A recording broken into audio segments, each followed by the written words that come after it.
એક પિતાએ એની લાડકવાઈ દીકરી કે જે તેને પોતાના જીવથી પણ વધારે વહાલી હતી તેની સગાઈ કરાવી.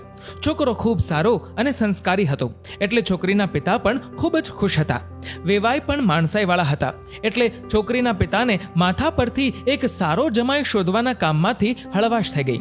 બંને કુટુંબ મિડલ ક્લાસ ફેમિલીમાંથી જ હતા, પરંતુ બંને કુટુંબોએ પોતાને મળેલા પૂર્વજોના સંસ્કારને ખૂબ સારી રીતે સાચવી રાખેલા. થોડો સમય વીત્યા પછી બંનેના ધામધૂમથી લગ્ન કરાવવામાં આવ્યા. લગ્નના થોડા દિવસો પછી પતિ અને પત્ની હનીમૂન માટે થોડા દિવસ બહાર ફરવા જાય છે. એક દિવસ દીકરીના સાસરિયાવાળાએ વેવાઈને જમવા માટે તેડાવ્યા. તબિયત સારી ન હોવા છતાં દીકરીના પિતા નવા વેવાઈને ત્યાં મહેમાન બનીને જમવા આવ્યા. ઘરમાં દીકરો અને વહુ તો હનીમૂન પર ગયા હતા, તેથી રસોઈ દીકરાની માતાએ બનાવી હતી. દીકરીના સાસરિયામાં દીકરીના માતા પિતાને ખૂબ જ આદર સાથે આવકારો આપવામાં આવ્યો. ભારતીય સંસ્કૃતિ પ્રમાણે જ્યારે પણ ઘરમાં કોઈ મહેમાન આવે ત્યારે ચા બનાવવામાં આવે છે. એવી જ રીતે અહીં પણ ચા આવી. દીકરીના પિતાને ડાયાબિટીસ હતી. ડોક્ટરે ખૂબ સાવચેતી રાખવા માટે કહ્યું હતું. એમના મનમાં હતું કે વેવાઈને ચા માટે ના પાડું, પરંતુ નવા વેવાઈને જરા પણ ખોટું ન લાગે તેથી કપ હસતા મોઢે લઈ લીધો.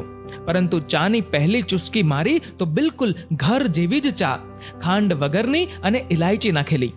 દીકરીના પિતા મનમાં વિચારતા હતા કે મારા ટેસ્ટની આ લોકોને કેવી રીતે ખબર પડી હશે. એટલું જ નહીં, પણ બપોરે જમવા બેઠા ત્યારે પણ બધી જ રસોઈ ડોક્ટરે જેવી સલાહ આપી હતી તે મુજબની જ હતી.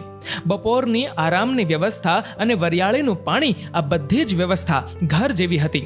જાણે કે પોતાના જ ઘરે હોય એવું એને લાગ્યું.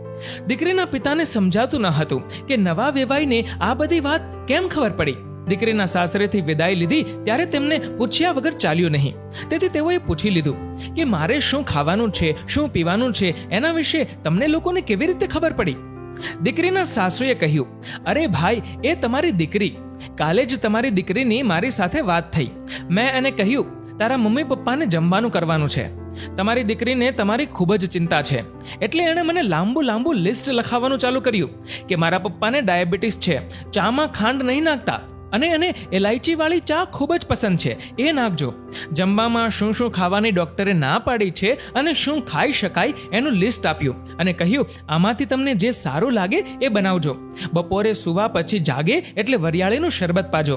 અને સાથે સાથે કહ્યું મારા પપ્પાનો સ્વભાવ ખૂબ ભોળો છે, એટલે એ કંઈ બોલશે નહીં, પરંતુ તેની તબિયતને ધ્યાનમાં રાખીને તમે આટલો